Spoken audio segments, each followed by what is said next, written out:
There's not many truly, like, if you put effort into the universe, I think it's Newton's second law, right? Equal and opposite force. People always say, oh, I wish I had something to work on. You could work hard on anything. It can be the most jackass thing. You can work hard on, I don't know, whittling buildings, whittling twigs. But if you truly work your ass off, it's difficult for it to have a negative impact on your life. Maybe you'll end up with an Instagram page, the best Instagram page on twig whittling. And who knows, right? My point is that it's very hard to find truly negative energy that's directed in a semi-positive direction. It's hard to say I'm working my ass off at X and it's made my life worse.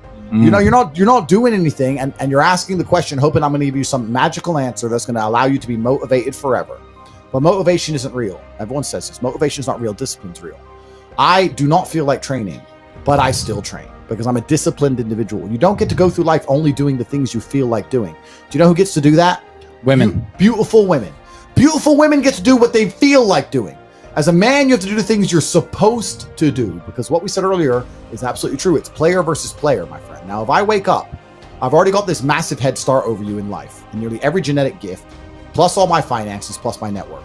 And I wake up and I decide, even though I don't feel like working, I'm going to work my ass off. And you wake up way down there, a peon, and you can't be bothered to work. What chance do you have against men like us? You don't stand a chance. You can't get the girl. We'll take the girl off you. We'll bankrupt your ass. We'll kick you out your house.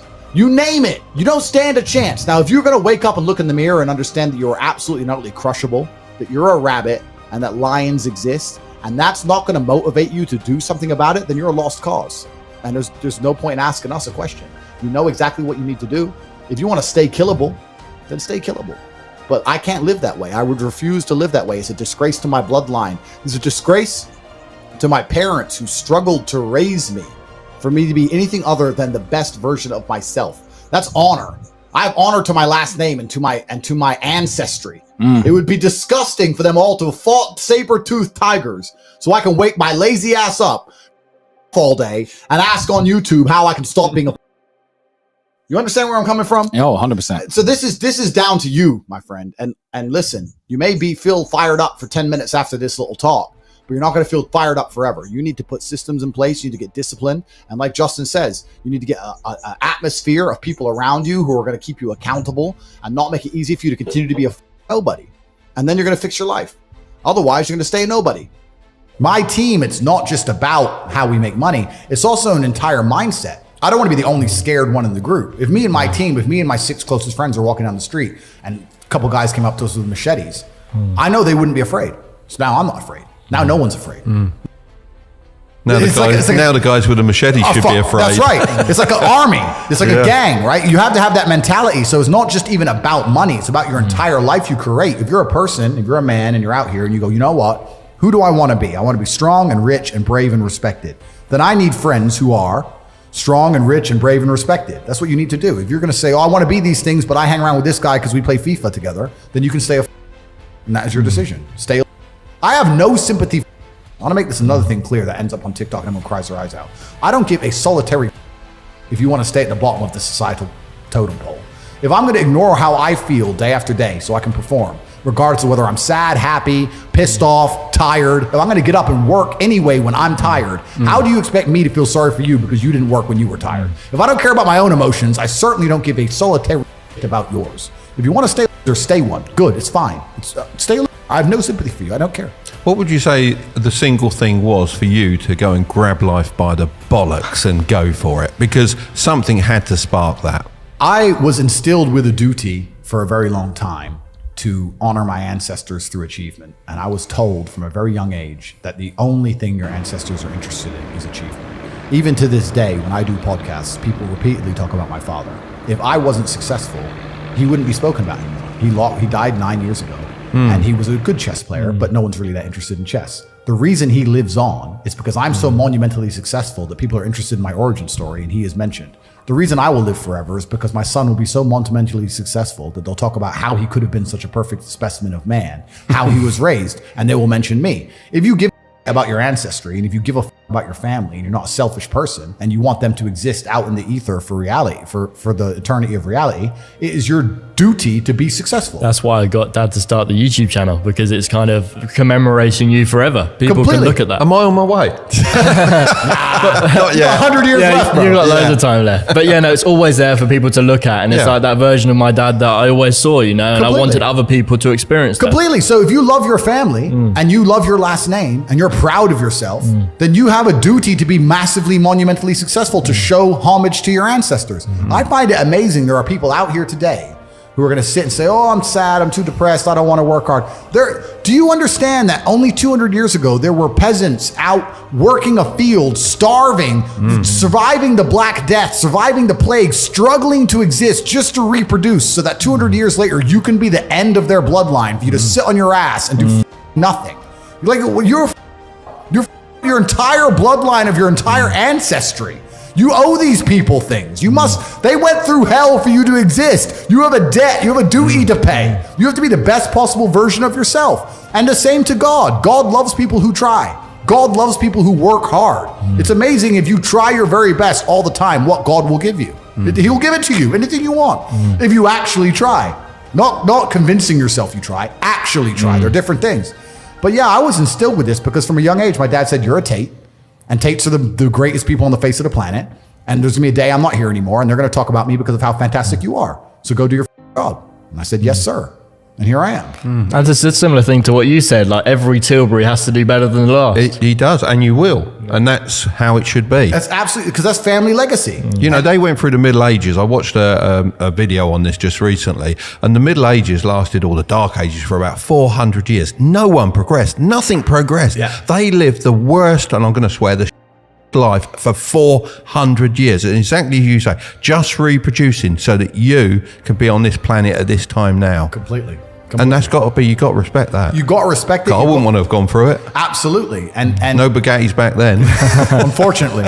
And like you said about each Tilbury being better than the last, that's exactly the way to look at it. That's how life should be. You should have a duty to your ancestry. And my father taught that to me, and his taught it to him. And it's disappearing from society. It used to be like, I am Andrew, son of Emery. It was all about who you're son of. Yes, right? exactly. And it's all vanishing now. Yeah. But you have a legacy you can build. And I love the fact that when I was growing up, when my dad walked into a chess tournament, people were scared because his name was said, and they were fearful of his last name. And now people are fearful of the last name again because of me, and they will be again because of my son. And this is the beauty of life as a man. And one of the most terrifying but also gratifying things of life as a man is that we're all born relatively valueless. I don't think women are born that way. A woman, if she's born, especially if she's attractive, has an innate value. People just want her no matter what. But as a man, if you're not an important man, nobody gives a fuck about you, and they're never going to care. So you have to build yourself from the ground up, and that's scary for a lot of people, but it's also a massive opportunity. You can decide if you want to be a famous musician or a nice sensitive poet or a painter or a kickboxing world champion or a businessman. You get to decide on all the different characters in the video game. You can choose, who do I want to be? And then if you actually try, you can become it. Isn't that amazing? You can wake up and go, you know what? I want to be this kind of guy. I knew who I wanted to be. I wanted to be the dude pulling up in the Lambo, 3 a.m, gets out. Everyone's like, who is this big, strong, rich dude? I wanted to be that man, so I became him. And if you don't want that, if you want to go be a musician and play guitar and get a bunch of chicks and chill in Bali and smoke weed, whatever, go, you can choose your character and build it. I think the biggest problem is people don't want to choose. They don't know what they want to do. And they can't figure out how to do it. And also they think they've got to know everything about what they want to do before they can even start. So like when I went into business, I didn't have a clue what I was doing. And most don't. Yeah. Most are winging it to a certain degree. Oh, yeah, and completely. You learn as you go. That's how you do it. You don't have to know. No one knows everything. So how are you ever going to know enough to start? But the school system teaches you, like, if you get something wrong, there's only one right answer rather than lots of correct answers. Well, the educational system is designed to make people into slaves, which is part of the propaganda. It really grinds my gears. It's a massive waste of time. And so that's part of it. But you're right. And there's also some universal constants. Like a lot of people don't have the ability to understand the compounding effect of doing the right thing time after time. Even if you start a new business and you don't know what to do. I guarantee if you're always on time, if you're a builder and you're always on time, take the basic, Just be on time. Yeah. Over time, you may think, oh, I'm just on time, no one notices. Trust me, across 10 years, that's the difference between being a successful builder and not being a successful builder. Well, the thing is, we expected you to be late today, but you were early. So it just shows, even when you reach that level of success, you still respect people's time, Completely. which is just brilliant. stick to the absolute basics and do the right thing and know what you're supposed to do.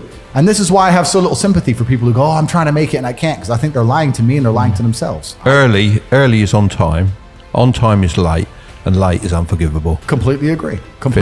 Absolutely. And it's these basic things that even in the modern world, it's amazing how people are failing. So yeah, it's interesting, but it's a very fun commentary. And I read a lot of emails. I got a lot of emails and a lot of messages, and a lot of people are like, bro, I'm trying my best. And my answer is simply, no, you're not. I really don't think they're trying their best. Maybe I come across and I seem non-sympathetic, but I'm from a council estate in Luton. I'm now a billionaire. And it's because I actually tried my best. Do they just not know what their best is? Are they in the quagmire of everyone being like them, and they think they're doing a little bit better than everyone else? But you know what's funny? What's funny is this. If you were to take somebody who says, I'm doing my best, I'm really trying, and you were to get an exact schedule of their last week and find all the times they've wasted time, you'd say, look, you've wasted time. You know what's actually amazing? Most of those people are not even self-reflective enough to go, you're right, I'm not trying my best. You know what they'd say? Well, I have to rest sometimes. Well, I have to have a social life. Well, they'd be so arrogant because they're arrogant. I had to do my Facebook. Yeah. No matter, you'd even show them, here's where you've, well, I have to, oh, you're crazy. And then they go back to being a loser. That's the amazing thing. You can drag them to the water, but they won't drink it. It's beautiful. They always feel like they're doing everything, rather than like a successful person feels like they're not doing enough. You nailed it. They have no self-accountability, and you're right. A lazy person thinks he's working too hard, and a successful person thinks he isn't working hard enough. And we're doing 20 times the work they are. And we're like, oh, I could have done more, could have done this. Oh, I missed that today, can't miss that again. Oh, I should have taken that call. I should have flown there. I should have. That's, we have guilt about it. They don't give a solitary. And even if you pointed it out to them, they'd sit there and go, oh yeah, and they'd make some excuse for it. It's the brutal arrogance of people. It's truly brutally arrogant. I encourage absolutely everybody who finishes this podcast to go to your website and learn something. You should go and educate yourselves. These people are sitting here and they're teaching you. You've watched the entire thing. You understand there's knowledge. Are you just going to turn it off and just go back to being a dumb?